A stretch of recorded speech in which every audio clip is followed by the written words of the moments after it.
Good afternoon, everybody. This is Kelly. Once again, it's only a few more days till Christmas. Um, I wanted to address something that, to me, is very crucial. I was scrolling on Facebook yesterday, and I got to see one of my Facebook friends, whose daughter is went through some hardships in her past, and the moment came up for her to present herself in court and face the person that did some things to her. And you know what?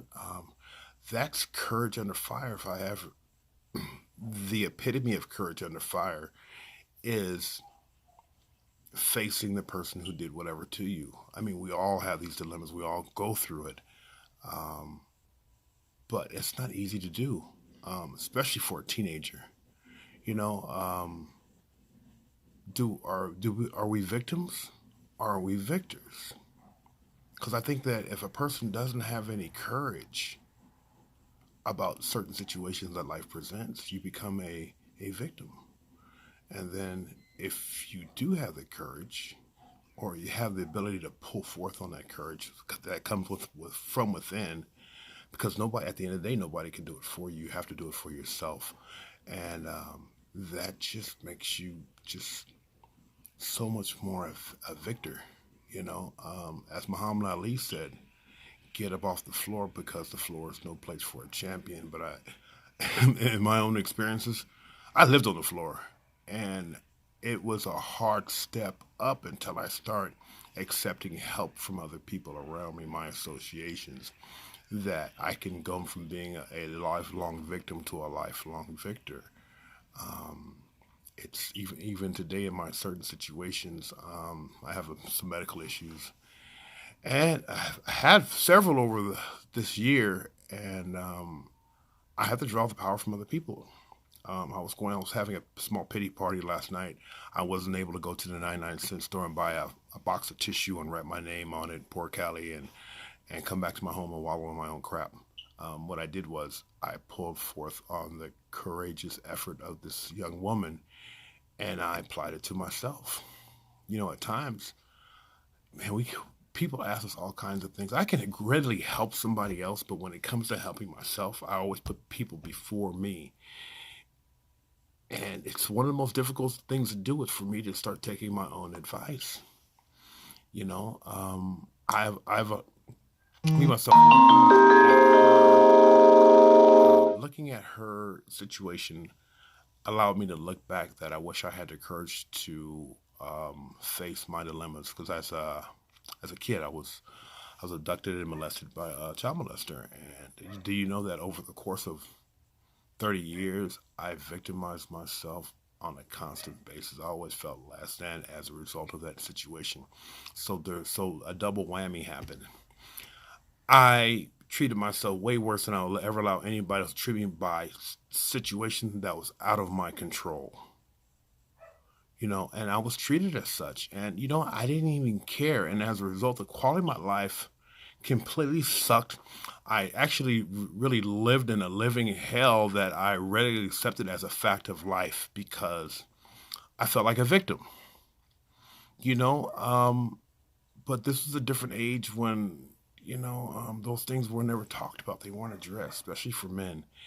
And, today I take ownership of everything that has happened to me, and I can readily admit it because I don't really don't care what anybody's opinion of me is, or that which anybody has to say about me. But what I do care about is my opinion of myself and what I tell myself. Because anybody can, the script that I play that plays over in my mind is one of the most crucial aspects of myself because that's a story that I'm telling myself. Is my story legitimate?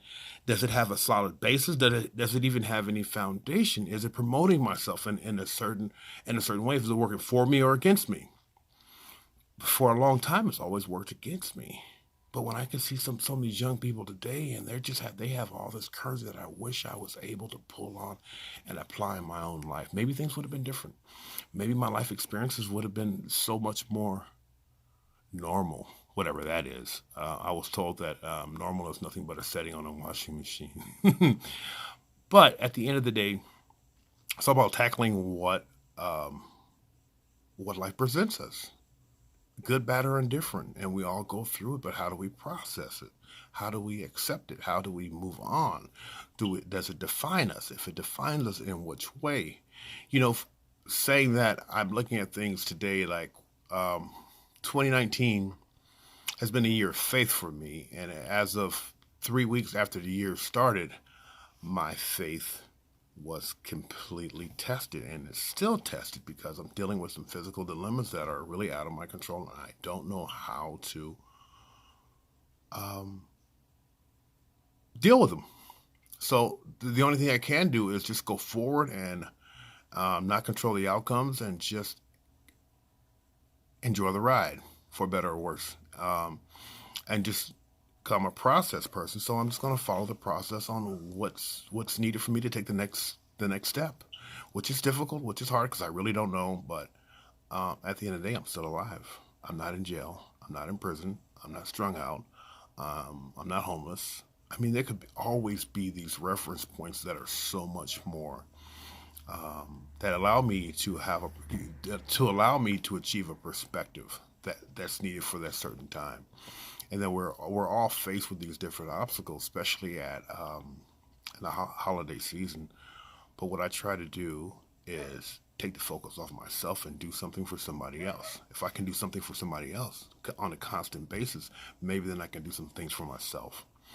You know, perfection is not something that I even believe in, but I just believe that it's taking those novel steps on doing something instead of nothing. Because if I do nothing, I allow life to make decisions for me, when I would rather make decisions, good, bad, or indifferent ones.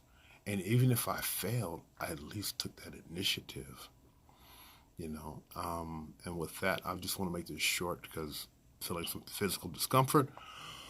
But I hope to see, I hope that everybody has a great holiday, and I'll check in with you guys later. Have a good one.